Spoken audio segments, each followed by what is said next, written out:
আসসালামু আলাইকুম প্রিয় শিক্ষার্থীবৃন্দ, আশা করি তোমরা সকলেই খুব ভালো আছো। আলহামদুলিল্লাহ, আমিও অনেক ভালো আছি। আজকের ভিডিওতে আমরা আলোচনা করব বিভিন্ন প্রকার বর্ণ।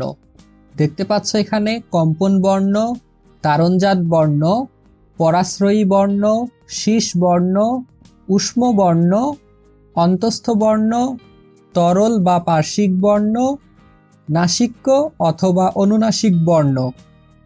ভর্তি পরীক্ষা এবং চাকরির পরীক্ষায় এই বর্ণগুলো থেকে প্রশ্ন আসে, এজন্যই তোমাদেরকে এই বর্ণগুলো জানা থাকতে হবে। তাহলে এখানে কম্পন বর্ণ হচ্ছে র, কম্পন বর্ণ হচ্ছে বয়শূন্য র, এরপর তারণজাত বর্ণ হচ্ছে ডয়শূন্য র এবং ঢয়শূন্য র।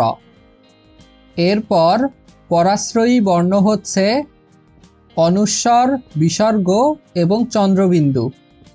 এরপর আছে শীষ বর্ণ।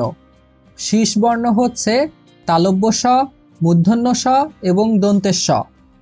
এরপরে আছে ঊষ্ম বর্ণ।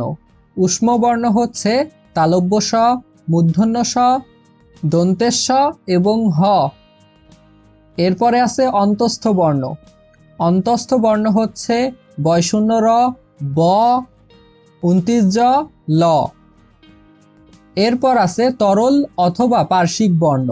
তরল অথবা পার্শ্বিক বর্ণ হচ্ছে ল। এরপর আছে নাসিক্য অথবা অনুনাসিক বর্ণ। নাসিক্য অথবা অনুনাসিক বর্ণ হচ্ছে উঙ, ইয়, ন, ন, ম। উঙ, ইয়, দন্তের ন, মূর্ধন্য এবং ম। আশা করি এই বর্ণ থেকে কোনো প্রশ্ন আসলে এখন তোমরা সকলেই উত্তর দিতে পারবে। আজকের মতো ভিডিওটি এ পর্যন্তই, দেখা হবে নতুন কোনো ভিডিওতে। তুমি যদি আমার চ্যানেলে নতুন হয়ে থাকো এবং সকল ভিডিও সবার আগে পেতে চাও, তাহলে অবশ্যই চ্যানেলটিকে সাবস্ক্রাইব করবে। সকলে ভালো থাকবে, সুস্থ থাকবে। আসসালামু আলাইকুম।